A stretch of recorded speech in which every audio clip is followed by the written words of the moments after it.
In October of 1998, a shocking act of violence in the small town of Laramie, Wyoming captured the attention of the entire world. It was the kind of tragedy that forces a country to look at itself, its fears, its prejudices, and the consequences of hate. Welcome back, guys. This is the story of Matthew Shepard. Matthew Wayne Shepard was born on December 1st, 1976 in Casper, Wyoming. Friends described him as warm, gentle, and deeply empathetic.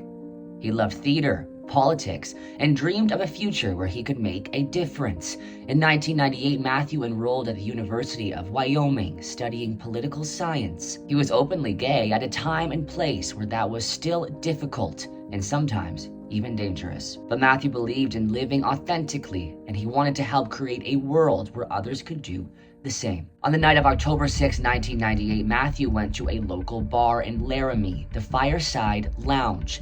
There, he encountered two men, Aaron McKinney and Russell Henderson. They pretended to be gay to gain Matthew's trust. When he accepted a ride home, they drove him to a remote area outside of town. What happened next would become one of the most horrific hate crimes in modern American history. Matthew was robbed, pistol whipped, tortured, and tied to a split-rail fence on the outskirts of Laramie. He was left in the freezing night for nearly 18 hours with only a deer by his side. On the next afternoon, a cyclist named Aaron Kreffels discovered Matthew still alive, but barely. At first, he thought Matthew was a scarecrow. Matthew was rushed to the hospital in Fort Collins, Colorado, where doctors fought to save him, but the injuries were too severe. On October 12, 1998, Matthew Shepard passed away. He was only 21 years old. The news spread across the world. Candlelight vigils were held in cities across the U.S. and beyond. People who had never heard of Matthew Shepard suddenly felt connected to his story because his death wasn't just a murder. It was a symbol of the violence LGBT people faced every day. His parents, Judy and Dennis Shepard, turned their grief into activism. They founded the Matthew Shepard Foundation, which is dedicated to ending hate and promoting acceptance. Their courage and determination helped transform the national conversation about hate crimes. Both McKinney and Henderson were arrested shortly after the attack. Each eventually received life sentences. During the trials, members of the notorious Westboro Baptist Church picketed the courthouse, spewing homophobia and hate. But guys, something very powerful happened in response. Students and community members created angel wings, huge white costumes with tall feathered wings to block the hateful signs from view.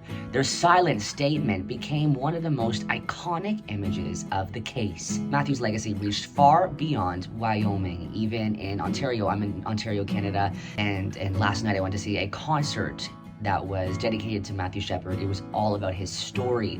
My brother was involved in it. It was very beautiful, and this is why I'm making this story today to share with you guys. So he's a very, very influential person, and he inspired plays, he inspired documentaries, songs, and countless acts of solidarity. But the most significant impact came in 2009, when President Barack Obama signed the Matthew Shepard and James Byrd Jr. Hate Crimes Prevention Act. This law expanded federal hate crime protections to include crimes motivated by sexual orientation, gender identity, disability, and more. All the activists, all the organizers, all the people who helped make this day happen, thank you for your years of advocacy and activism, pushing and protesting that made this victory possible. You know, as a nation, we've come far on the journey towards a more perfect union. And today we've taken another step forward.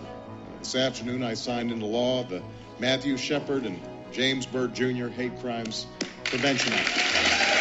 It was one of the most important civil rights milestones of the 21st century. For many, it represented a promise that Matthew's suffering would never be forgotten, and that the country would take stronger steps to protect those vulnerable to hate. More than 25 years later, Matthew Shepard's story continues to inspire change and spark conversation. It reminds us of the real cost of intolerance and the power of compassion, unity, and courage. Thank you guys very much for watching. Remember, although Matthew's story is extremely powerful, it is not a solo act. Many of these hate crimes are going on still across the world, and it is up to us to show kindness, to help Matthew's legacy, and to change the world. I love you guys. Know that you matter in this world. Be kind to everybody, be kind to yourself, and I'll see you tomorrow. Mwah.